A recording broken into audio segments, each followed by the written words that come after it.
Hey, it's Lily. Let's just listen to a story together. Tonight, I'll take you inside a church group where everything looks perfect on Sundays. A loving family, a trusted friend, a marriage everyone admires. But behind the prayers and Bible verses, secret messages are hiding. And what starts as whispers in a chat will tear open lives in ways nobody is ready for. I still have the screenshots saved. Tiny, rectangular sins lined up in my Photos app like stained glass fragments pulled from a smashed window. When I close my eyes at night, they glow behind my eyelids. The prayer group chat we use for sick relatives and meal trains and urgent intercession. In those screenshots, a few innocent words keep repeating, like a hymn with a wrong note. Prayers for clarity. Lift me at 7. Open door. The phrases seemed holy until I started noticing the times, the patterns, the way her thumbs danced in the silences between our meetings. I'm the one who made the group 3 years ago, when our church decided to call us a model of lay-led fellowship. Wednesday Bible study rotates houses. This week, as usual, it's at theirs. If you asked anyone on a Sunday who looks like marriage as God intended, they'd point to Mark and Eliza with their careful smiles and well-behaved kids, Hannah with the pink glasses, and Micah who knows all the names of the minor prophets. 2 kids, 7 and 9. They straighten hymnals before service. They bring extra muffins to coffee hour. They bow their heads like they mean it. I suppose that's what this is about. The way we all look like we mean it. I'm not proud of how close I am to this family, and how far. I'm close enough to borrow flour, but not close enough to confess my creeping suspicion out loud. That puts me in a peculiar position. Friend and witness, judge and coward. Maybe I'm the worst kind of church person. The one who notices and folds the noticing into prayer, as if prayer were a drawer where we hide things. By 6:30 p.m., I'm in their kitchen setting out mugs while Eliza lights a candle that smells like orange peel and sage. She always lights it before everyone arrives, and I always think it smells like the opening song of a streaming series. Rich, inviting, a little staged. She moves efficiently, like someone playing the part of good hostess, which she nails, even now, especially now. Her hair is pulled into a soft knot, a few deliberate strands freed to frame her face, and she's wearing the navy sweater with tiny embroidered stars. I know this sweater. She wore it the night we discussed the epistle about love being patient. My phone buzzes in my back pocket. The prayer group, obviously. I glance. Pray for clarity tonight. From Eliza. Posted at 6:31. I swallow a dry laugh that sounds like a cough. Clarity. Mark is corralling the kids. Shoes by the door, please, he says, voice gentle, the way it is when he coaches the church's little soccer league. He smiles at me over their heads. That smile I've always envied. Serene, like he's standing in a breeze only he can feel. I wonder if he knows. I wonder if any husband ever really knows, or if knowing is something that happens in layers, like paint. Can I help with the chairs? I ask. Would you? Eliza says. We might be 9 tonight, maybe 10. Who's 10? I try to sound breezy. We're not a big church. I can count our regulars on both hands. She shrugs. Not sure. Someone said maybe. Someone. Maybe. The words sit between us like a phone face down. The first arrivals are the Millers. Late 50s. Precise. Always toting a deviled egg tray as if it were an Olympic relay baton. Behind them are Cassie and her toddler, who'll end up asleep on my lap while we discuss Corinthians. And Jonah, who started coming after his bankruptcy and found in our prayers not a ladder but a railing. We fill the living room, mugs on coasters, Bibles like pale birds on our knees, the candle sighing its sage breath into all the thin places. We begin the way we always begin, with requests. I'm the note-taker. I transcribe into the chat like a liturgist. Cassie's mom's test results, I type. Jonah's job interview. Miller neighbor's surgery. As I write, I notice the small arrivals of other messages before tonight.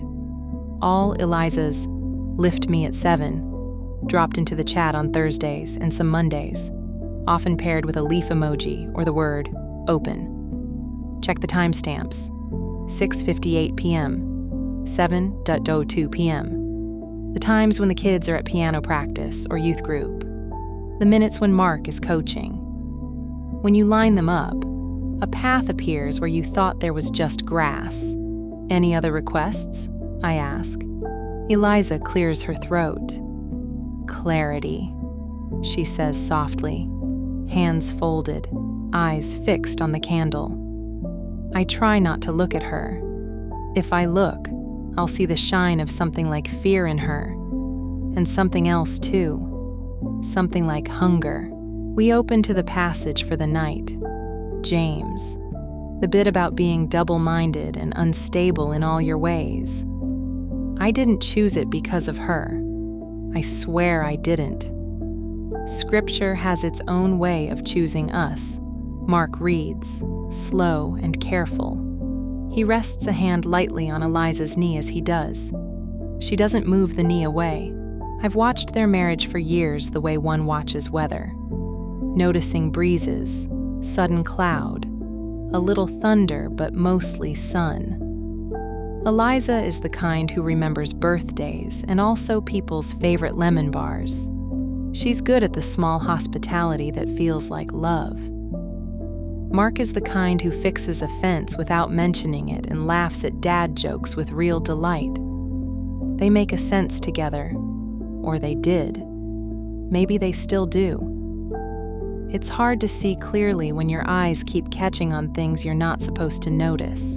After the discussion loosens from the text into people's lives, Eliza leans in on the part about desire. Sometimes we call something a prayer request, she says, when it's really a justification, like we're asking God to bless what we already decided to do. Her voice trembles on decided. The room goes quiet in the way it does when the Holy Spirit shows up, or when a secret slips. Only the candle crackles, and the refrigerator hums like an accidental organ note. I type her sentence into the chat because that's my job. As I do, my phone screen briefly reflects my face, stern, older than I feel. The cursor blinks at the end of her words like a heartbeat. During the break, in the kitchen, we stand at the island with those grocery store brownie bites the Millers swear are just as good as homemade. A wind rakes the maple outside. Hannah and Micah tumble through like puppies, laughing, asking if we can set out the puzzle later. Mark kisses the tops of their heads, and I feel the strange vertigo of seeing a family both whole and not. Eliza refills the kettle. Steam wets her lashes. "How's your week?" she asks me. "Busy," I say. "Same," she nods. "Pray for me?" she adds, barely audible. "I always do," I say, wanting it to land as comfort and hearing. Instead, the strip of judgment that sneaks into my voice like a reed into a clarinet. Her eyes flicker. I wish I were better at gentleness. I wish gentleness didn't feel like complicity. When we reconvene, I sit cross-legged on the carpet near the coffee table, the better to keep the chat updated without making a production of it. My phone dings. It's the prayer group again. A message from Eliza, sent at 7:12, while we were passing around a verse to memorize. Open door, lift me at 7:30. I look up to find her watching me. It's a look that says, don't. Or maybe it says, help. It's hard to tell when meaning is being smuggled in the open. I don't reply in the chat. I don't reply in any chat. People share about temptations that sound like commercials. Too much screen time, second helpings, gossip. We nod, say, and pass the bowl of grapes. When it's Eliza's turn, she looks at her hands. I've been praying for self-control, she says. The room receives it like a fragile box. Mark squeezes her knee again. She doesn't look at him. At the end, we circle up, each of us offering a sentence. I catch the faintest scent on Eliza's sweater when we lean in. Cedar and something bright, not the candle. A different cologne than Mark's aftershave. Who notices cologne? Only someone looking for it. Only someone who can't unsee what they've started to see. By 8:30, people gather their coats. By 8:40, the miller's deviled egg tray is empty and covered in foil like a secret that once was. Mark loads chairs into the hall closet. Hannah and Micah spread puzzle pieces, undeterred by bedtime. I linger. That's what you do when you've made yourself a witness. You linger, hoping revelation will be polite enough to happen while you're still on the premises. Eliza hands me a Tupperware of leftover brownies. For your lunches, she says. Polite, practiced. Thanks, I say. My voice comes out too bright. I'm a person who once thought my primary spiritual gift was enthusiasm. Turns out it's scrutiny. On my way to the door, I feel my phone buzz again. Another chat message from earlier, now pinned at the top as if God himself wants me to see it. I tap, more out of compulsion than choice. The chat scrolls back to last Thursday, 7:03 p.m. Eliza. Pray for clarity. Window open. Anonymous number, saved as prayer partner. Standing by. East lot after. I freeze. The chat isn't supposed to be two-person. We set it up as a single thread for the whole group. But sometimes people forget where they are. Or sometimes they don't forget. And that's the point. A way to declare and hide at the same time. The prayer partner contact is new to me. No name, just a local number. A profile pic that's a blurry swath of pews. The message left there like a breadcrumb no one thought would be found. Everything okay? Mark asks, coming up beside me in his socks. From the living room, a fragment of a children's song drifts in. This little light of mine. Hannah's voice sweet and insistent. You look like you saw a ghost. Just work stuff. I lie, pocketing my phone as if it might fall out and spill itself onto the rug. My ears are hot. My heart feels like it's trying to climb to my mouth. He smiles that calm smile. Don't let them keep you past dinner, he says. A joke he makes often. His trust is a living thing in the room, like a plant moved close to a window. At the door, Eliza touches my sleeve. Walk me to the porch? She asks. We step outside. The evening has that suburban stillness that feels curated. Sprinklers, far-off laughter, a car door, a dog that barks once and then remembers itself. The porch light flickers on, a minor miracle mechanized. She leans against the rail, not facing me. You're mad at me, she says. Not a question. I'm worried, I say, the word like a hinge that could swing either way. I'm supposed to be your friend. You are, she says, and there's a rainwater shimmer in her voice. But you're also the person who notices everything. Sometimes I wish you didn't. Who's prayer partner? I ask before I can soften it. My voice sounds like a teacher calling a child's full name. She closes her eyes. Don't, she whispers.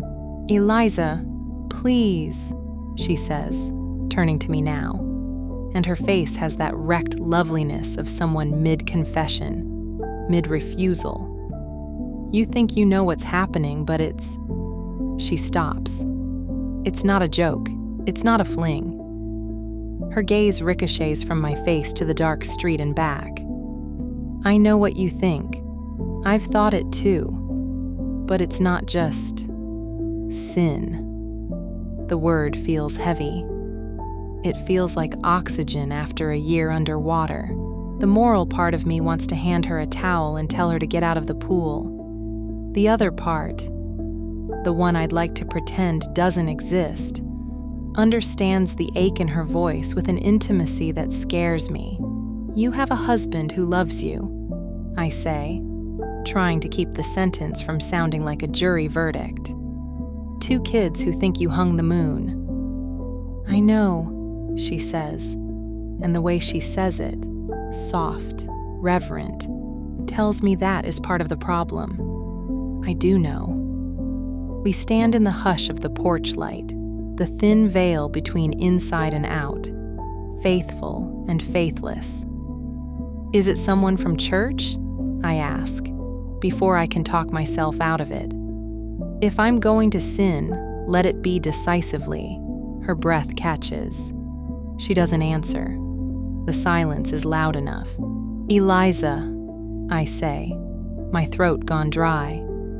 If you keep going, if this oxygen turns out to be smoke, you will burn the pews and Mark's trust and those kids' steady little mornings. And you will light me on fire with it because I'll have kept your secret. Do you understand? Yes, she says, and her voice breaks on the S. I understand too much. From inside, a phone starts ringing. Mark's, probably. His ringtone is a jaunty jazz loop that doesn't suit him. He calls out, "Babe, could you?" And then the ring stops. Eliza turns to go in. "Pray for clarity," she says, a rueful smile ghosting her face. "I mean it this time. I always do," I say, which is true and useless. She opens the door. The warm house breathes on us. Puzzle pieces, homework, the candle's last threads of orange. Hannah runs past with a proclamation about edge pieces. Mark's laugh follows like a benediction. Eliza pauses on the threshold and looks back at me, eyes bright and edged. "We're not who you think," she says, more to herself than to me. Then she steps inside. On my way down the porch steps, my phone buzzes again. A new message in the prayer group chat. I shouldn't read it in their driveway. I read it anyway. Prayer partner. Window open. East lot after evening rehearsal. Eliza. 3 dots pulsing, then nothing. Then, lift me. 8:45. I glance at the time. 8:41. The church is a 5-minute drive. Evening rehearsal means the worship team is packing up. East lot is the one by the maple, the spot the youth group uses for car washes twice a summer. I look back at the front window. Through the gauzy curtain, I can see Mark lifting a puzzle piece triumphantly, the kids cheering as if he's solved something large. Eliza moves through the living room like a person memorizing her life so she can miss it properly. I should go home. I should throw my phone in the sink and baptize it. Instead, I put the brownies on my passenger seat and start the car. The porch light clicks off behind me like a period at the end of a sentence I won't stop reading. When I turn onto Maple, a pair of headlights slides into my rear view, keeping the polite distance of a driver who knows the route by heart. At the red light by the pharmacy, my screen lights again with a final line. Eliza. Open door. The light turns green. I drive to the church, and when I pull into the east lot, I see a silhouette waiting by the maple, the outline unmistakable even in the half-dark, even with the brim of a cap tugged low. It's someone I know, someone we all know. I don't breathe, I don't blink, I don't even pray. Not yet. The east lot is a pocket of quiet the streetlights forget. The church's brick wall is a dark shoulder. The sanctuary windows reflect a few leftover constellations from the city. The maple's leaves clack like coins in a pocket. I cut my headlights and let the engine tick itself still. In the half-dark, the silhouette shifts. Tall, a cap pulled low, shoulders set in that way some men have when they're bracing and trying to look casual. He steps into the yellow cone under the lamp, and the brim tilts just enough. I see his profile, the clean line of a nose I've seen 100 Sundays, the way he rubs his thumb over his ring finger when he's thinking. My stomach drops, not because I hadn't guessed, but because guessing and seeing are not the same. It's Daniel Reyes, soundboard Daniel. Calm Daniel with the soft laugh and the impeccable timing. Daniel who fades the mic so you don't notice the squeal. Who holds a crying baby for a new mom while she gets coffee. Who fixed the Angela's minivan latch in the parking lot with a key and a prayer. Daniel whose wife, Nadia, runs the hospitality schedule like a train line, and who stands with him in the back every Sunday while he watches the sermon with that steady gaze, one hand on her elbow as if anchoring them both. Daniel, whose daughter Mia is in Hannah's Sunday school class. Daniel, who is married. Eliza's car appears 2 minutes later, a silver Honda with a chip in the paint I've teased her about. She pulls in 3 spaces down, like a person who wants deniability. The headlights go off. The cabin light winks on. Then she kills it too, and the lot folds itself around them. I don't get out of my car. I don't honk or shout or run. I sit, small behind the wheel, while my heart tries to climb out through my throat. They stand apart at first, the choreography of pretended normalcy. Then they drift into each other. No kiss, no movie moment. Just 2 people leaning their foreheads together for a long beat. The kind of touch that says we are here, and we are still alive. He says something I can't hear. She laughs in that tiny, broken way a laugh makes when it's trying to be a sob and changes its mind. My phone is warm in my hand. I lift it, hating myself as a lens, and take a picture through the windshield. A small rectangle of betrayal nobody asked me to collect. The photo comes out grainy. 2 shadows near a lamp. Nothing that would hold up in any court except the one we all keep in our chests. They talk. He gestures toward the door by the fellowship hall where the worship team goes in and out. She shakes her head. They stand closer, then apart again, like tides. After a while, 3 minutes, 15, Eliza squeezes his hand and returns to her car. Daniel watches until her taillights disappear around the corner, and then he heads back toward the side entrance, keys out, head bowed like a man walking into weather. I breathe for the first time in, what, an hour? I feel both righteous and dirty. My palms smell faintly like the orange sage candle from their living room. The heater kicks on in my car, then off, then on, like it can't decide who it wants me to be. On the drive home, the prayer chat lights up again. It's a flood now that I know what to see. Eliza posts a verse, a safe one, a popular one about God doing a new thing, and then a minute later deletes it. A prayer partner thumbs up remains, hovering like a thumbprint on a window. I consider calling Mark. Do you know your wife is walking in the church lot with Daniel? Do you want me to forward you my proofs? The words feel like nails lined up on my tongue. I do not call. I park in my driveway and sit with the lights off until the heater goes cold. There are 100 ways to tell someone and exactly none that don't explode a life. At 9:28, Eliza sends home with a house emoji. A minute later, lift me tomorrow?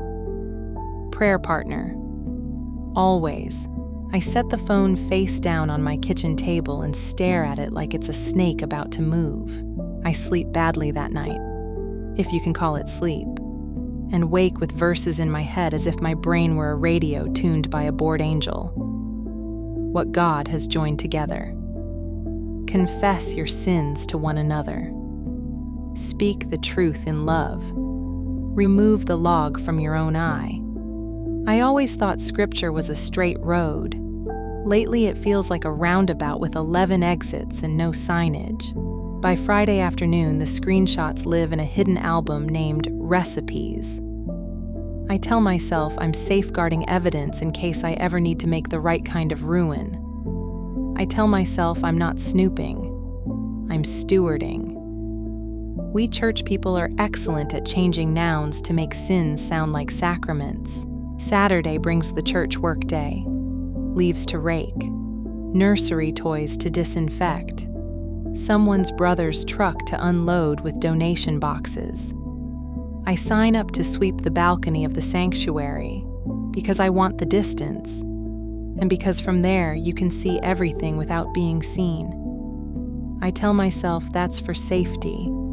I tell myself a lot of things. Daniel is on ladders, stringing new bulbs along the corridor to the classrooms. Nadia hands out muffins from a white box, the kind with little windows like eyes. When she smiles, her dimple shows. It always has. But now it feels like a note pinned to a coat I can't not read. She is not the villain. She is not the villain. Nadia is efficient kindness, texting reminders, swapping nursery shifts for pregnant moms, tightening jar lids and checking the coffee. At one point, she brushes past Daniel and says something that makes him laugh. He reaches for her hand without making a show of it. My chest aches. I want to clap my hands and shout, "You already have what you think you're seeking." But desire is not logic. It's weather. Eliza doesn't come to the workday. I know because I count people the way ushers count. I also know because around 11, I check the group chat like a sinner checks a horoscope. Please pray for Hannah's sniffles, Eliza posts. I'm keeping them home to rest. Daniel replies first. Just a prayer hands emoji, neutral, like Switzerland. Then half the church echoes, and a few hearts float like confetti in a chat that thinks it's a sanctuary. At noon, I'm in the kitchen stacking paper plates when Daniel comes in for water. He nods, casual. Good turnout, he says. Yeah, I say. I'm surprised my voice comes out steady. Bulbs look good. Thanks. He cracks the cap off a bottle. How's your week? Fine, I lie, because truth would set too many people free. He doesn't press. He never does. He's a master of gentle boundaries. Warm but not invasive. Attentive without being prying. No wonder Eliza felt safe walking toward him under the east lot lamp. No wonder she mistook the safety for permission. I want to say his name the way the prophet said names. Daniel. I want to become flame and warning. Instead, I look at his ring. Platinum, nicked at the edge. He rubs it with his thumb without knowing he's doing it. I notice everything. It's my superpower and my sin. Sunday arrives with a clear sky like someone washed it. I stand in the back row during worship. From here I can see Eliza at the end of the third pew with the kids, and 2 rows behind her, Nadia and Daniel. Mark sits beside Eliza, one arm behind her on the pew back. the old married gesture that says us. During the second song, Build My Life, Eliza's shoulders tremble. Not the full-body grief, just the flutter that happens when emotion tries to exit through the scapulae. Daniel doesn't look at her. He stares at the lyrics on the screen like they are math. The sermon is about truth and kindness. Of course it is. Pastor Mike says the line he says twice a year. Truth without love is a weapon. Love without truth is a wish. I feel like the sermon is squeezing me in a vice until only a thin version of me remains. After service, in the fellowship hall, coffee splashes into cups. Kids run underfoot. Someone's sheet cake wobbles on a card table. Eliza and Nadia end up near each other by the coffee urn. The sight of them together makes my eyes water. Eliza says something. Nadia laughs. They lean in, foreheads nearly touching, in the easy intimacy of women whose families eat together after soccer. I want to hook the whole scene with a shepherd's crook and pull it back to safety. Mark joins them. He puts a hand on Daniel's shoulder as he passes, the touch of teammates. In another life, these gestures would be beautiful. Today, they are knives with friendly handles. By Tuesday, I've drafted 3 separate messages to Pastor Mike and deleted them all. I imagine his kind, tired face as he reads. Friend from church group has screenshots. Lover is another church member, also married. I imagine the meetings that would follow, the circles of pain like rings in a tree. I imagine Nadia's face, Mark's. Those kids in their pink glasses and cargo shorts looking back and forth between adults like a tennis match. I imagine myself at the center of the blast, holding my righteous folder of proofs that smell faintly of orange and sage. Wednesday Bible study comes again too fast, like a song you weren't finished with. It's at Mark and Eliza's again, because their living room is the kind that swallows a group kindly. I arrive with a plate of store-bought cookies dressed up on my grandmother's blue platter because hypocrisy always looks better on heirloom china. Eliza opens the door with a look that says she slept 4 hours and prayed 6. She's wearing a denim shirt I've never seen before. The collar is too big, like something borrowed. Her hair is up in a messy knot that looks careless but took work. Mark passes through behind her carrying a basket of folded laundry, whistling the tune to some worship song the way a person hums when their brain is washing the kitchen floor. He kisses her cheek in front of me. She flinches and then recovers so fast I doubt myself. The chat pings at 6:17. Eliza, prayers for wisdom tonight. Prayer partner. Posts a single eye emoji. It sits there, a smirk in miniature. I take another screenshot and hate the way it feels like domination. We open to our passage, Galatians, fruit of the Spirit. I didn't pick it, but it's like the text is picking us all the time lately. Love, joy, peace, patience, kindness, goodness, faithfulness, gentleness, self-control. The words line up obediently like children for a school picture. Bangs flattened, collars straight. The trick is believing they are more than words. The discussion is warm but sparse. We're all tired. When it drifts to real life, Jonah talks about telling the truth to a creditor even when it cost him. Cassie wonders aloud if gentleness ever means silence. The Millers nod and tell a story about their nephew. I type the gist into the chat with my thumb while my other hand holds my mug so hard my palm curves around it. Eliza speaks last. I've been thinking about faithfulness, she says, looking at nobody and everyone. Sometimes it feels like staying. Sometimes it feels like leaving. Sometimes it's telling the truth and letting it wreck the room. The sentence drops into the center of us like a rock in a pond. Mark turns to look at her, a small crease between his eyes. He reaches for her knee, and this time she moves it a fraction. Not away exactly, more like a rearranging for comfort. I know her tells. She has become a deck of card tricks in my hands. After we pray, people linger excessively, as if delay were devotion. The kids beg for 10 more minutes. Someone obliges. Someone else refills a mug that doesn't need refilling. At 8:32, Nadia texts the group chat from home. Anyone know if the nursery door got locked after workday? I think I left my scarf. Daniel replies. On my way back to check, Eliza types nothing, but I see her eyes flick to her phone, the way a swimmer glances at the clock. The clock reads 8:34. I can feel the plot tightening around us like a lace that someone else is pulling. I clear mugs in the kitchen, elbows deep in suds, when Eliza slips in beside me. The candle tonight is vanilla, so sweet it makes me slightly nauseous. You saw, she says low as if we're in a library. I saw. My voice is not soft. I am better at truth than at mercy when I'm tired. Are you going to tell him? She doesn't look at me.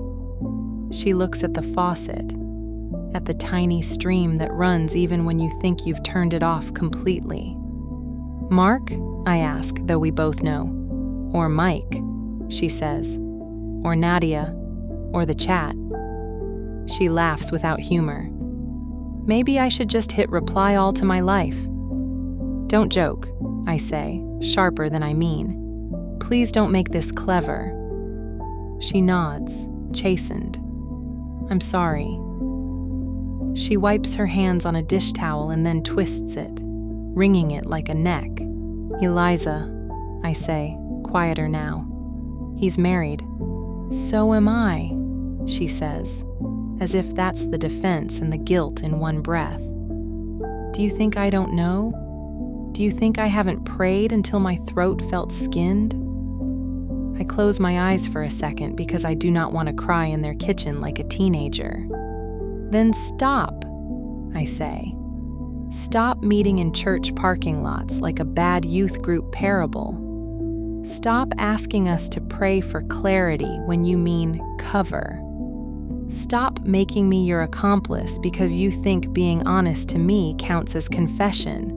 She flinches like I slapped her.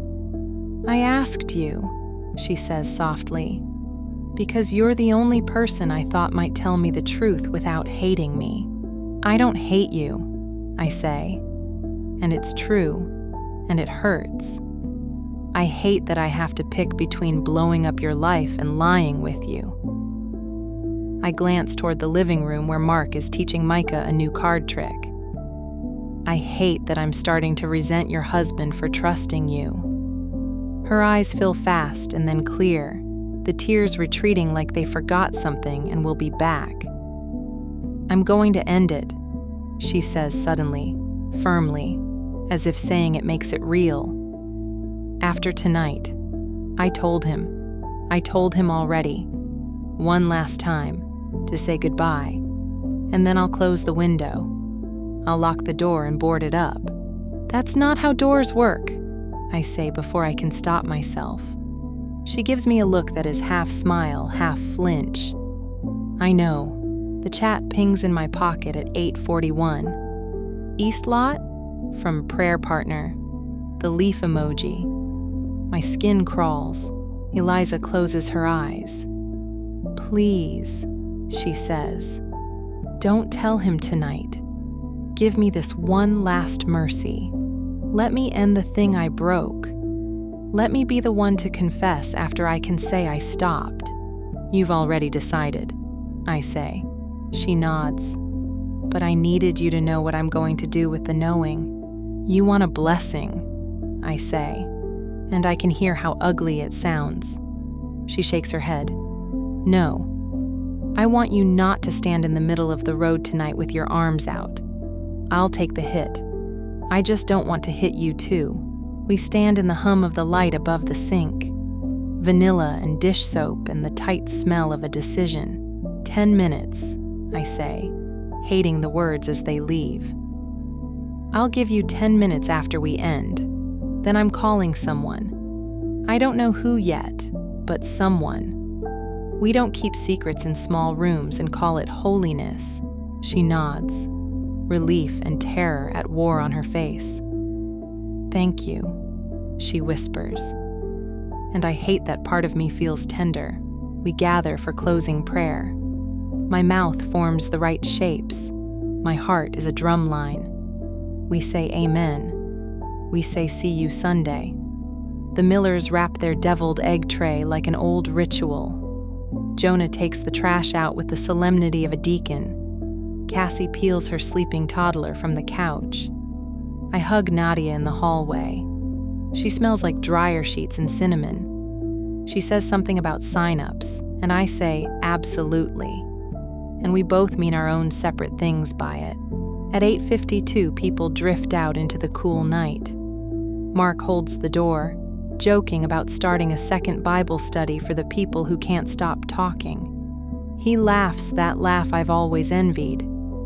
Hannah asks if I'll come to her school play next month.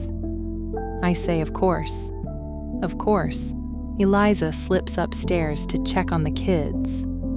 I see her grab her phone from the entry table.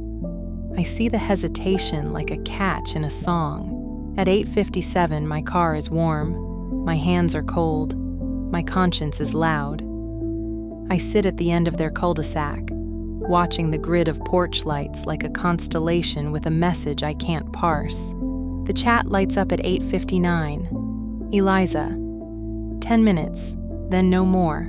Lift me. Prayer partner. Always. My thumbs hover above the screen. I could hammer out 4 words to Pastor Mike. Call me now. Emergency. Or to Nadia.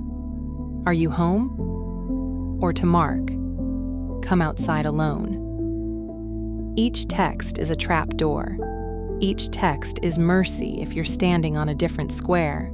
I drive toward the church because apparently I'm incapable of letting anything happen without an official witness. The east lot is empty when I arrive. For a second, the relief is so pure I taste metal. Then a set of headlights eases in from Maple. Eliza's Honda. She parks in the same space, because patterns are a kind of honesty. A minute later, a gray Subaru glides into place across from her. Daniel gets out, cap low. He pauses like he's rehearsing a speech. Then he looks up, and his eyes pass right over me because my lights are off and my soul is small and mean tonight. They stand again under the lamp. They don't touch at first. He says something. She says something. He steps closer. She puts a hand on his chest. Goodbyes have the same shape as beginnings when you squint. I don't squint. I watch with the wide, merciless eyes of a recorder. I roll my window down a fraction because I hate myself, and I want to hear. The night carries sound differently out here among the bricks and the maple and the echo. I catch scraps. Can't keep. You're right. Nadia, Mark, kids, felt alive. We have to. The prayer group pings. A message appears on the screen like the universe is live captioning this scene for me alone. Prayer partner. Open door. Eliza. He nods. He takes off his cap and rakes a hand through his hair. A gesture I've seen in the sound booth when a cable tangles. He looks like every man you admire when he's fixing something, and every man you pity when he finally admits he can't. They step into each other. Not a kiss, not anything you could really call evidence, just an embrace that lasts the length of a hymn verse. When they pull apart, Eliza's cheeks are wet, and Daniel's jaw is set in that way you get when you need to carry something heavy to the curb. For 3 seconds, I believe in endings that behave. Then a pair of headlights turns into the east lot fast enough to make gravel hop. Daniel jerks back. Eliza steps away, and my stomach falls through the floor of the car. The gray SUV stops short, brakes squealing.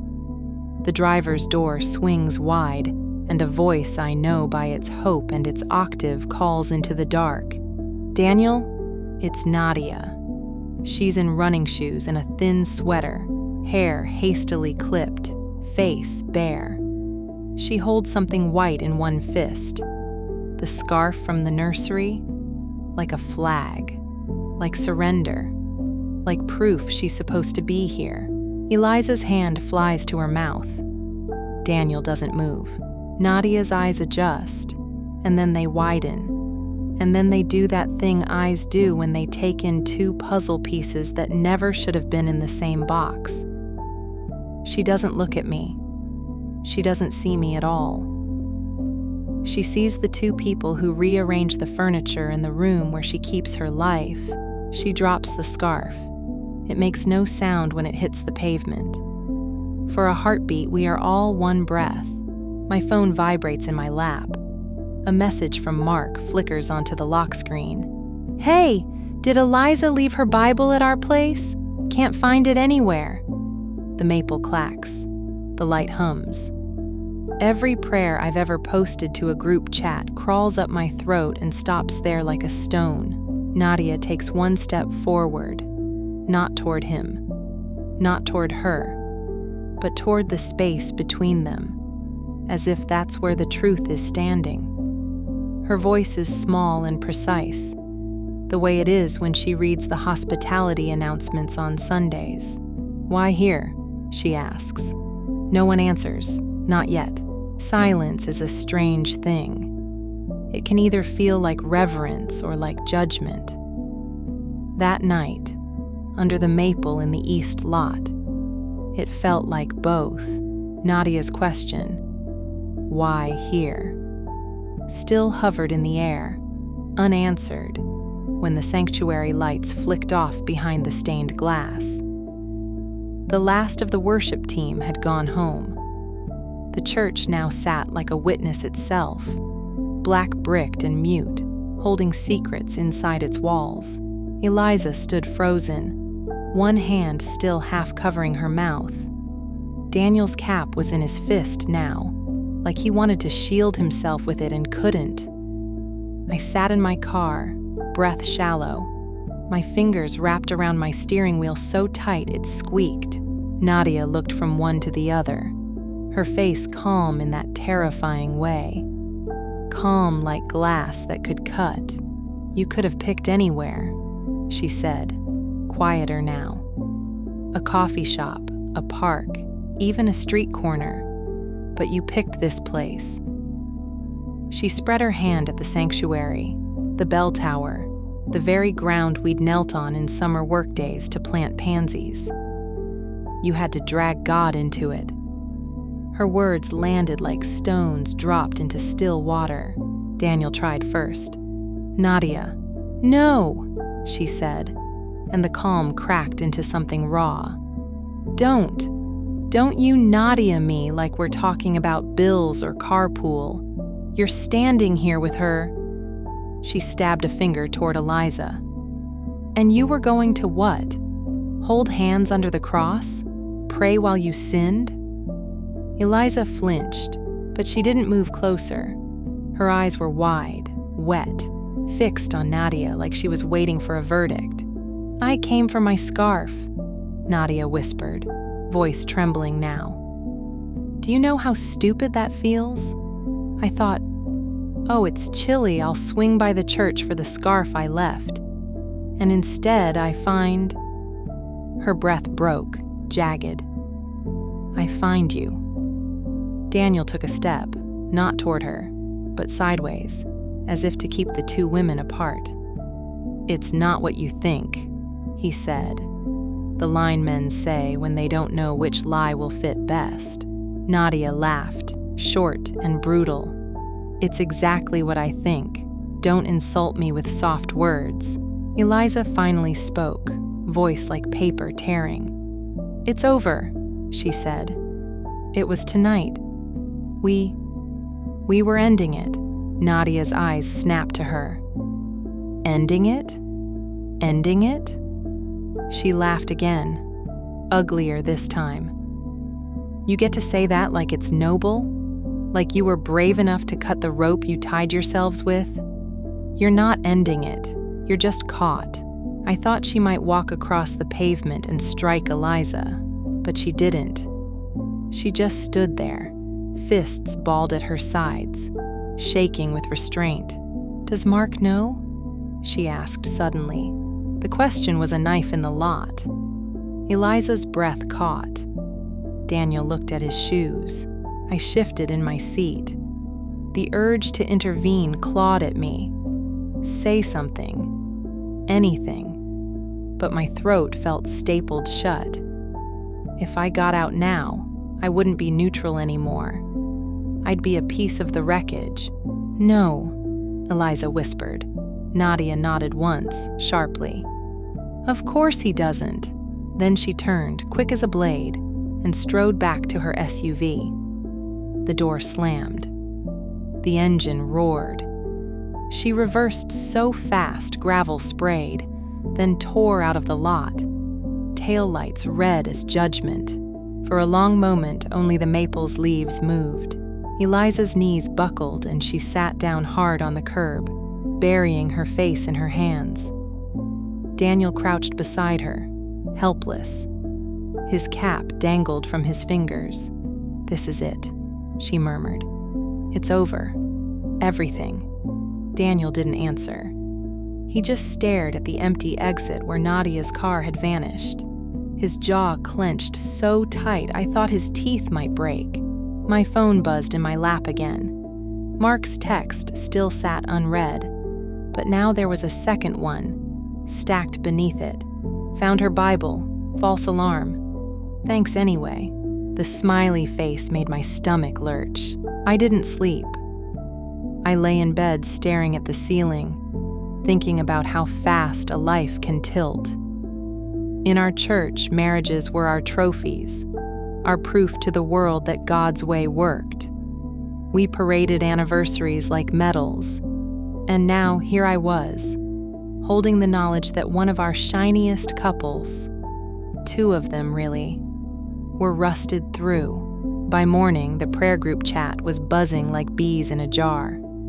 Nadia had posted a verse at 6:12 a.m., Psalm 55. "If an enemy were insulting me, I could endure it.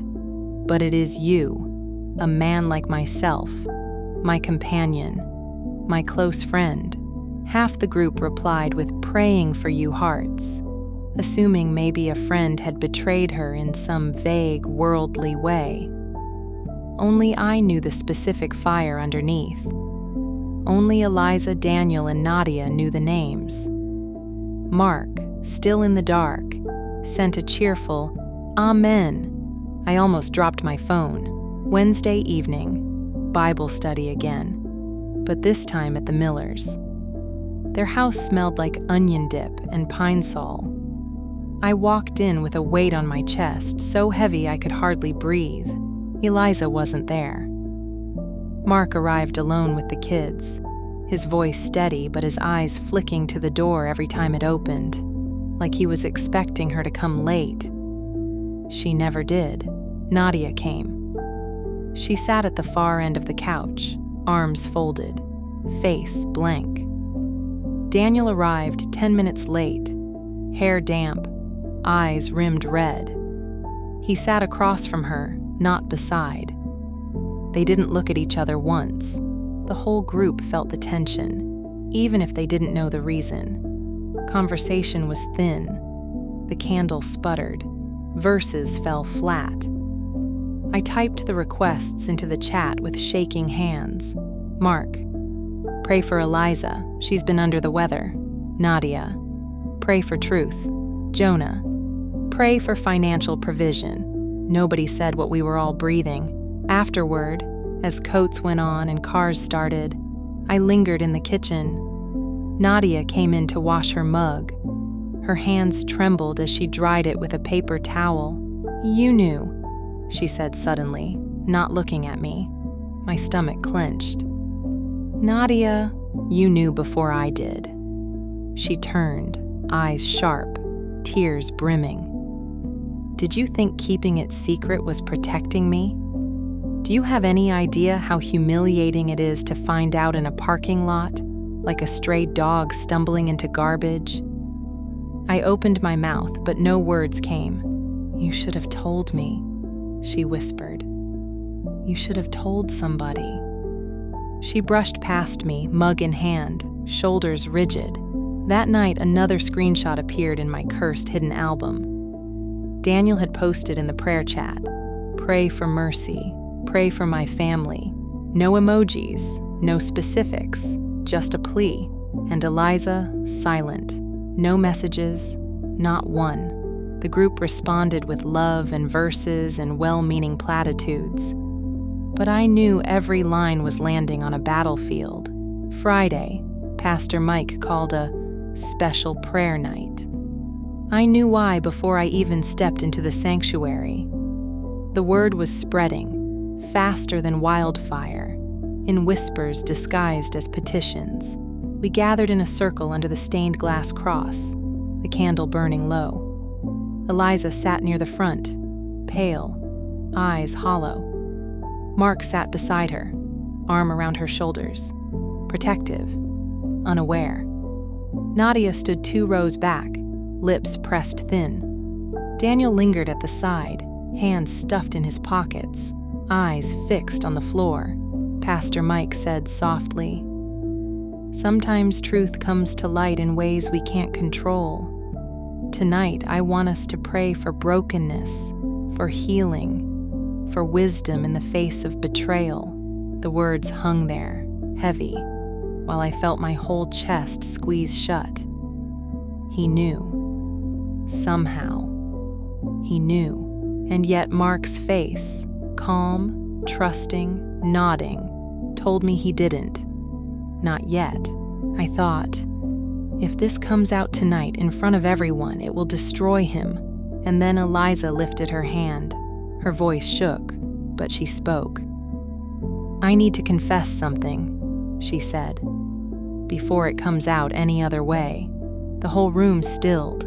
Mark turned to her, confused, his hand still on her shoulder. She looked straight ahead at the cross. "I haven't been faithful," she said. "Not in heart, not in body. I betrayed my vows. I betrayed God. And I betrayed all of you who trusted me." The air itself seemed to collapse. Mark's hand fell from her shoulder, and then his voice strangled, barely audible. "With who?" Eliza's eyes flicked to Daniel, and in that split second, the truth became a living thing in the room, visible to everyone. Gasps, whispers, a chair scraping back. Daniel's face went gray. Nadia's hand flew to her mouth. Mark just sat there, utterly still, as if every muscle had turned to stone. The candle sputtered, and I realized the question wasn't whether the truth would come out. It already had. The question now was who would survive it. At that moment, Mark stood up so abruptly his chair tipped. He looked at his wife, then at Daniel, then at the pastor. His voice was calm, too calm. "I need air," he said, and he walked out. The door shut softly behind him. Eliza half rose, then collapsed back into her chair, sobbing silently. The rest of us sat in the heavy dark, waiting for the sound of footsteps that never came, because Mark didn't return. Not that night, not the next morning, not at all. Mark's absence spread through the congregation faster than any official announcement. On Sunday, his pew was empty. Hannah and Micah sat stiffly with Eliza, their eyes darting toward the sanctuary doors as if expecting their father to stride in late. Hair wind-blown, smile calm as always. But the doors stayed closed. I sat 3 rows behind, my Bible open but my gaze fixed on the back of their heads. Eliza's hair was pulled too tight, her hands white-knuckled around the hymnal. Every so often she whispered something to the kids, forcing a smile that didn't touch her eyes. Daniel was across the sanctuary, a dark shape hunched over, his wife Nadia at the opposite end of the pew. The space between them looked wider than the aisle. Pastor Mike's sermon was about forgiveness, but the words landed like stones on wet soil, heavy and refusing to sink. After the service, whispers bloomed in the fellowship hall. "He left her. He's at his brother's." "No, he's with his parents 2 counties over." "No, he hasn't been seen at all." Each whisper sharpened the edges of Eliza's shame. She lingered by the cookie table, smiling too hard, until the children tugged her sleeve. Then she vanished before anyone could ask the questions we were all choking on. On Monday evening, the prayer group chat lit up again. Eliza, please pray for Mark's safety. Nadia, pray for truth to bear fruit. Daniel, pray for strength. I stared at the screen, thumbs hovering. What I wanted to type was, pray for me, because I can't carry all of this anymore. Instead, I set the phone down and sat in the silence of my living room until my ears buzzed. By Wednesday, Bible study felt like sitting in the wreckage of a house fire. We met at Jonah's this time, but the air still carried the scent of Eliza's confession. She came alone, hair unwashed, eyes rimmed red. She held herself small in the corner of the couch, answering no one, saying little. The group was quieter than usual. The Millers fussed with their deviled eggs. Cassie bounced her toddler on her lap, offering nervous smiles. Jonah read from James about perseverance in trials, but his voice faltered, as though he couldn't reconcile the words with the faces in the room. Daniel didn't come. Nadia did. She sat straight-backed, Bible open, hands folded. She didn't look at Eliza once. When it came time for prayer requests, Eliza whispered, "For my kids, that they won't hate me." Her voice cracked on hate. The group murmured amens, but the air was brittle. I typed the requests into the chat, my hands trembling. My phone buzzed seconds later with a private message, separate from the group thread. It was from Nadia. Just 4 words. "You should have told." I closed my eyes. Friday night, Pastor Mike asked to meet with me. His office smelled of old books and faint coffee. He folded his hands on the desk, his brow furrowed with exhaustion. "You've been close to them," he said gently. "Mark, Eliza, you've seen things, heard things. I need to know what you knew. And when?" The question was a blade. Confession would make me righteous, maybe, but it would also cut me open in front of him. "I saw the signs," I admitted slowly. "The messages in the prayer chat, the meetings in the lot.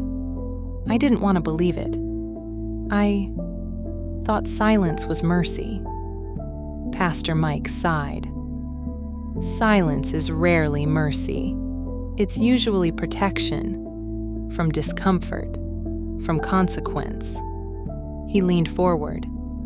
"What about Mark? Do you know where he is?" I shook my head. Shame prickled hot behind my eyes. "Then pray for him," the pastor said softly. "Pray hard." Days blurred.